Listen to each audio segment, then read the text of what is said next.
Vocês também às vezes ficam se perguntando como o artista ou a banda consegue deixar tudo encaixadinho no álbum? Muita gente formou uma ideia de que álbum conceitual necessariamente é algo inacessível ou complexo demais, ou algo que não tem nada a ver com a música pop no geral. Assim, é comum ver muita gente se perguntando: o que é um álbum conceitual? É da hora quando você saca a brisa do artista em como ele liga as coisas, ou quando você vê alguma teoria sobre aquele clipe todo enigmático, tipo This Is America do Childish Gambino.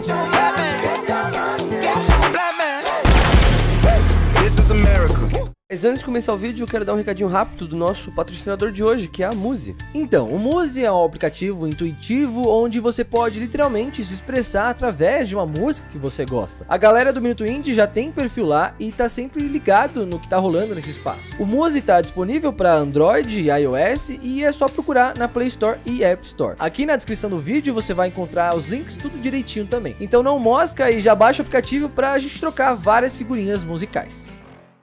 Atualmente, essa forma de fazer material tem voltado a ter destaque até entre os nomes grandes do pop, tipo a Billie Eilish e o The Weeknd, que sempre trazem em seus trampos um verdadeiro universo. Eu disse voltando a ter destaque porque quando a gente pensa em álbuns conceituais, a primeira coisa que vem à mente é os anos 70 com o Pink Floyd, com seus trabalhos super elaborados, ou o David Bowie com as suas narrativas teatrais. Obviamente, um álbum conceitual é uma obra em que as ideias são desenvolvidas a partir de um tema já escolhido. Esse tema pode ser uma história onde as músicas são partes narrativas que não precisam seguir uma ordem linear, mas que se conectam. Resumindo, um álbum conceitual pode ser qualquer coisa. Não precisa ter uma crítica social foda ou um cenário cheio de detalhes e referências. Tudo o que é necessário é um tema central para as ideias de uma composição e produção irem desenrolando a partir dali. Tá, mas qual a grande diferença disso para um álbum convencional? Um álbum não conceitual não precisa seguir uma linha de inspiração específica, cada música pode ter sua própria direção. Apesar dessa diferença clara, é normal rolar uma confusão às vezes, porque tem álbuns que, mesmo não sendo conceituais, são bem redondinhos, bem coesos, seja no som, seja na mensagem das letras, ou na identificação que ele gera. Mas só para vocês entenderem, um exemplo mais prático.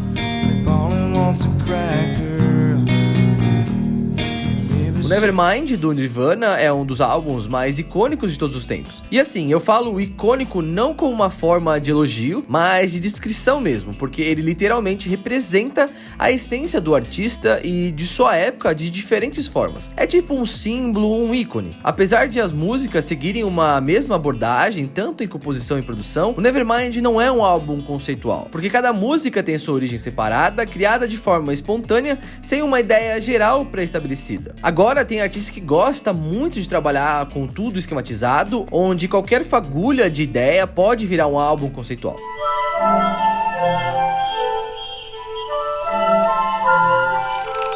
Por exemplo, a Björk só funciona na base do conceitinho mesmo, e assim a ideia tem que fazer sentido com a forma de produção. Tipo, tudo tem que ser adaptável ao tema conceitual. Em 2008, ela viu os reflexos da crise econômica chegando na Islândia através de acordos comerciais nocivos ao meio ambiente. Com isso, ela começou a se mobilizar através de shows beneficentes e manifestações para pressionar o governo. Inspirada nisso, ela aos poucos foi pensando em um projeto onde ela discutiria a ligação entre a natureza, a tecnologia e a música. Assim, grande parte do álbum foi gravado e produzido no iPad pela própria Björk, onde cada música tinha um aplicativo próprio. Outro cara que não consegue fazer música, a não ser que seja numa temática, é o Roger Waters. Ele que era o cara que colocava o Pink Floyd pra pensar além da música na hora de produzir um álbum. Não à toa, os caras fizeram The Dark Side of the Moon, um disco que discute as coisas que atormentam o nosso lado obscuro, como o dinheiro, a solidão e a perda de controle do tempo. Mas assim como eu disse no começo, um álbum conceitual não precisa ter um motivo mega reflexivo para acontecer. O álbum conceitual mais conhecido de todos os tempos só aconteceu por causa de um mal entendido. Durante uma viagem, Paul McCartney ouviu um amigo para pedir sal e pimenta em inglês, salt and pepper, mas o que ele entendeu foi Sgt. Pepper, Sargento Pimenta. Como ele estava numa fase bem psicodélica, vamos dizer assim, ele resolveu criar um personagem a partir disso. Com o tempo, a ideia foi tomando forma e agora o Sargento Pimenta tinha uma banda. Banda essa que ele pensou que seria uma ótima substituta aos Beatles, que estavam cansados da fase beatmaníaca, tendo inclusive parado de fazer shows. Assim, o álbum é o show de apresentação da banda do Sargento Pimenta, com começo, meio e fim. Nesses exemplos todos, eu só falei de álbuns clássicos, mais antigos, mas lembra que eu falei que isso tinha voltado atualmente? Então, se no século passado os álbuns conceituais eram um rolê mais ligado às bandas de rock, atualmente esse modelo de álbum tem sido mais reproduzido no pop, no hip hop e no indie. Se a gente parar pra pensar nos álbuns de grande sucesso lançados na última década, a maioria deles é conceitual. Billie Eilish com a sua estreia When We All Fall Asleep, Where Do We Go? Kendrick Lamar com a sequência Good Kid, Mad City e To Pimp a Butterfly, Mitski com Be The Cowboy, Beyoncé com Lemonade, o Travis Scott com Astroworld, Kanye com todos os seus álbuns que ele lançou nos últimos 10 anos, assim, enfim, a lista é gigante e apesar de ter sido muita coisa, nenhum deles se tornou esquecível. Pelo contrário, só cresceram em influência e aclamação. Uma diferença também desses mais recentes para os clássicos dos anos 1900 e poucos é que geralmente os temas centrais são ligados à própria experiência do artista, seja a vivência ou de questionamentos pessoais, enquanto os clássicos focavam em temas mais generalizados, como dilemas sociais ou histórias fictícias, enfim, algo muito mais externo. Isso é muito legal de acompanhar porque ao mesmo tempo que esses trabalhos são mais pessoais, a identificação que eles geram é enorme. Por exemplo, a Billie faz um disco sobre suas dificuldades para dormir, um rolê que envolve até paralisia do sono. Daí o álbum é todo ambientado para soar como é estar numa mente nesse estado. Daí a galera se apega não só ao tema principal da parada, mas nos detalhes artísticos que formam o conceito no todo. Da mesma forma, o Kendrick usa uma linguagem quase cinematográfica nos seus álbuns, indo para um lado mais registrar seu passado e sua formação como pessoa e artista, trazendo sempre uma noção de responsabilidade social muito grande, mesmo os álbuns sendo sobre ele e seus dramas.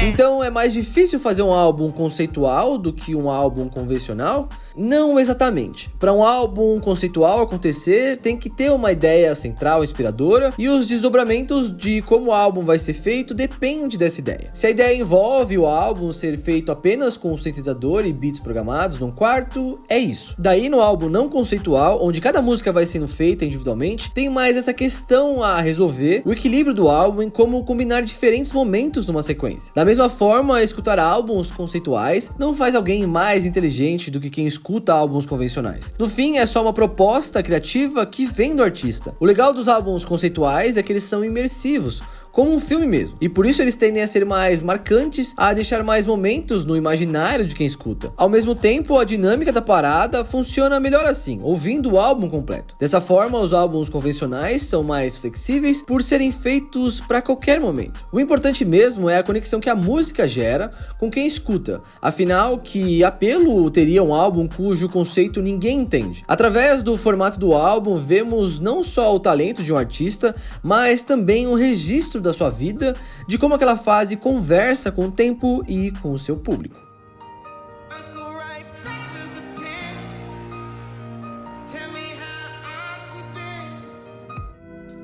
Pra gente continuar seguindo com o projeto, você pode apoiar e ajudar o Minuto Indie com a sua própria contribuição. A chave Pix do canal é minutoindie@gmail.com, mas só se você puder e quiser. E muito obrigado por assistir o vídeo até aqui.